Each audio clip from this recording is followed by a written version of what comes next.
Hey! Comment ça va? Bienvenue dans l'épisode 32 de La Minute Écrire Juste. Bon, ça fait un peu plus d'une semaine que je n'ai plus rien posté sur YouTube, mais c'est pour la bonne cause puisque je vous ai concocté une sélection des pires fautes venues du web et d'ailleurs, mais surtout du web. Et oui, aujourd'hui c'est lundi et on a tous envie de bien commencer la semaine. Alors rien de tel qu'une vidéo fun, légère et un peu décalée, mais toujours dans le thème d'écrire juste, attention, hein, pour décompresser. C'est vrai après tout, pourquoi attendre vendredi pour décompresser? Allez, c'est parti, je sens qu'on va s'éclater.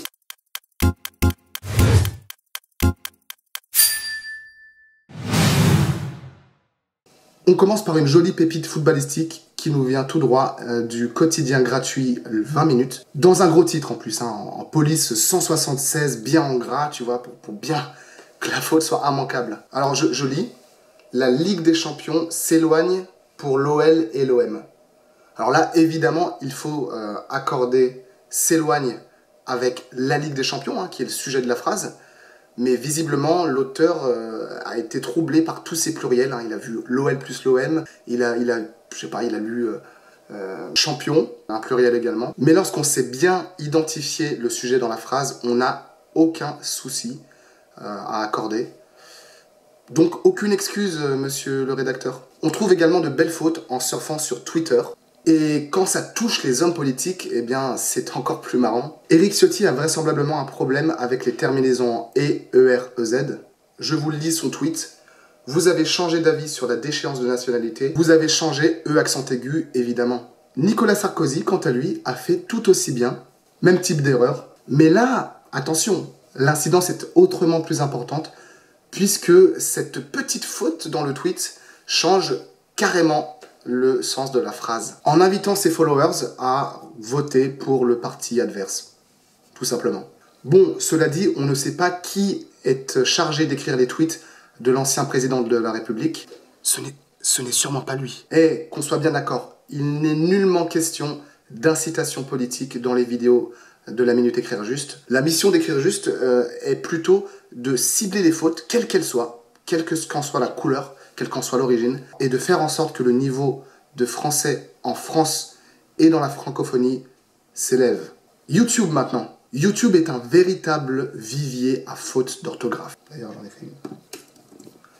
Surtout en allant se balader sur les chaînes des youtubeurs français les plus célèbres. Tiens, Norman qui fait des vidéos, et ses abonnés qui font des fautes. Si vous ne le suivez pas sur YouTube, figurez-vous qu'il a récemment atteint le seuil de 7 millions d'abonnés. Félicitations. Un commentaire, tu devrais faire une vidéo pour fêter tes 7 millions d'abonnés sur ta chaîne YouTube. Tut, fêter ER. Alors ici, on a carrément un combo.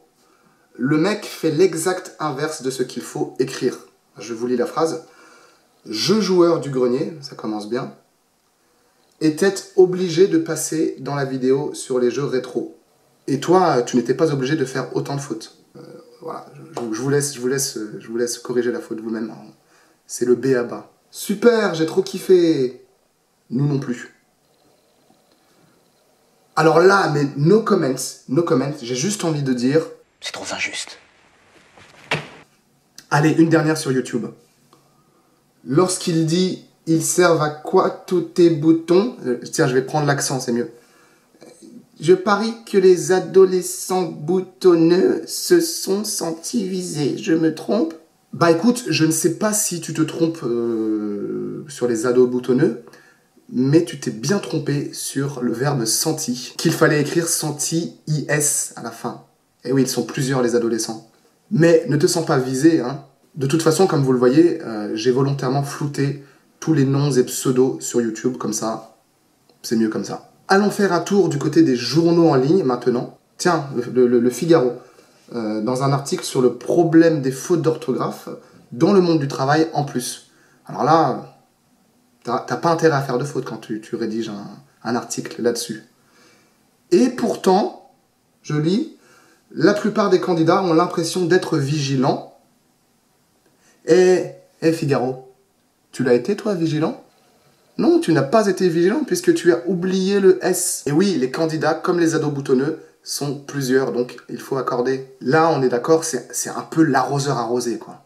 Allez, Justement, puisqu'on parle des arroseurs arrosés, cette fois-ci, c'est LCI qui s'est bien planté. Là, franchement, quand j'ai vu la faute, j'ai craqué direct. Et j'ai accordé le titre de la plus belle faute du mois.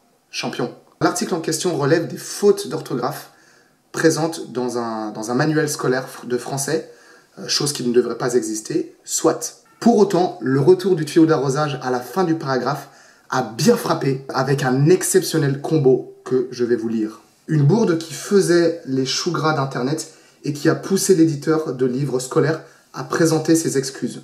Alors là, c'est la totale. Hein. On oublie l'accent sur le A, on met accent aigu à la place de ER. Exceptionnel. Toutefois, notons que si la dernière ligne avait été une phrase à part entière, eh bien ça aurait été juste. L'éditeur de livre a présenté ses excuses. Comme ça, il n'y a pas de souci. Mais là, non. Voilà, c'est tout pour aujourd'hui. C'était la Minute Écrire Juste, vidéo un peu plus longue que d'habitude. Mettez un pouce bleu si vous avez apprécié le contenu de cette vidéo. Et abonnez-vous si vous souhaitez voir d'autres vidéos dans ce style. À la prochaine.